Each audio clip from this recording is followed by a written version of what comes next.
The man picked up a piece of dung. Smell it. That's what it smells like, and put it on your face, and get everybody all over again. Then they lay on the ground, crawl forward carefully. Their target is the cattle on the edge of the cliff ahead. Only the leader gave the order. The crowd roared at the cattle, and the cattle rushed at them. Yeah, that's the distance. Drop the gun. A long row of spears forms a fence, cut off the path of prey. The stampeded cattle turned instinctively, heading for the cliff, have fallen into the abyss.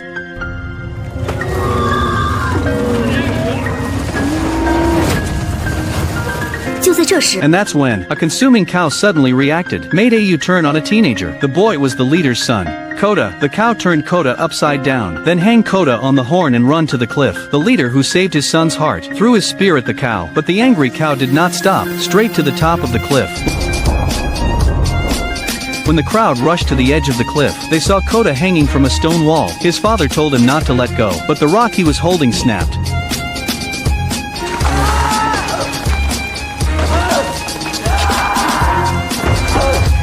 Coda fell on a narrow rock. Father was desperate to jump in and save him, only to be dragged back by everyone. Everybody tell him, your son must be dead, but we can't lose you again. You are the patriarch, and we need you to take us back to the tribe. Turns out they were 2,000 years old, a member of a primitive tribe living in the polar regions of Europe. To store up food for the winter, the leader organized the expedition. The next few days, the leader kept shouting at the foot of the mountain, but it still didn't wake Coda. Looks like he did fall to death. He made a gravestone for his son in tears, turned away in pain, and he took his people on his way back. And not long after they were gone, a vulture has fallen near Coda. He's not dead. When he finds himself halfway across the cliff, he cried out to his father in fear, but there was no response. He tried to climb down, but the foot hurts and I can't support it. Looking down into the abyss, he let out a cry of despair. I don't know how long it lasted. There was a sudden storm in the sky. The rain converged into a river under the cliff. The desperate Coda decided to take a gamble, jumped into the rapids. And he miraculously survived. He took a sip of muddy water, it's a protein supplement, and stuck his dislocated foot in a rock. One push, then fix it with a twig. When he went back to the hunting ground, only to find it empty, leaving only the stone tomb his father had built for him. At this time the Coda grief is absolutely desperate, and that's when several wolves appeared before him. The young man looked up. Several wolves were found staring at him viciously, and then he jumped on it. He dragged his injured leg away. Fortunately, there is a dead tree in front of us. He made his way up the ladder, only to be bitten by a gray wolf. He drew the dagger, stabbed the wolf. Only then could he climb up the tree. The wolf spent the night crouching under the trees, leaving at last. Only the wounded gray wolf was left, lying dying on the ground. Coda was gonna kill it, but the look in the gray wolf's eyes of fear and helplessness. He didn't do it. Yeah, they had the same fate, are unfortunately abandoned by their peers. So Coda tied the wolf's mouth. He picked it up and went to a cave. After many failed attempts to drill wood for fire, desperate, Coda had to endure the cold for the night. The second day dawned. Coda accidentally discovered some of the tools left behind by his predecessors.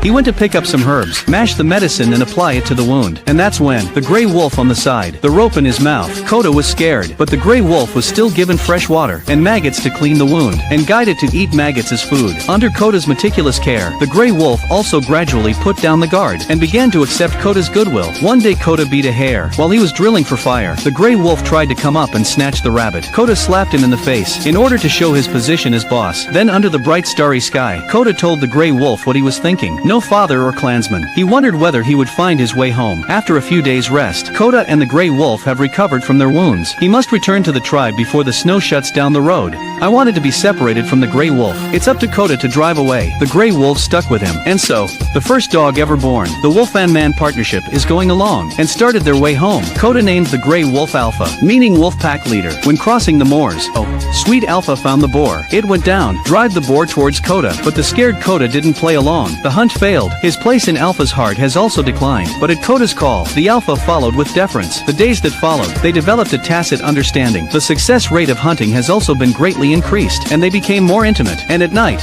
with the bonfire going out, Alpha's cute little guy is right next to Coda. Use your body temperature to help Coda break the cold. Lick it at Alpha in the morning. Coda woke happily from his dream. He's got a sour Alpha, took a good bath in the nearby lake, and then the big fish that Alpha had caught. That night, they are enjoying the delicious food. A pack of wolves surrounded them. The teenager was mobbed by a pack of hungry wolves. The head wolf came to him in fierce fury. I thought I was going to die. But then Alpha came up to the wolf and said, "This is my boss. Give me a break." Who knows, the wolves really turned around and left. Coda knows that Alpha should return to his pack. Something good.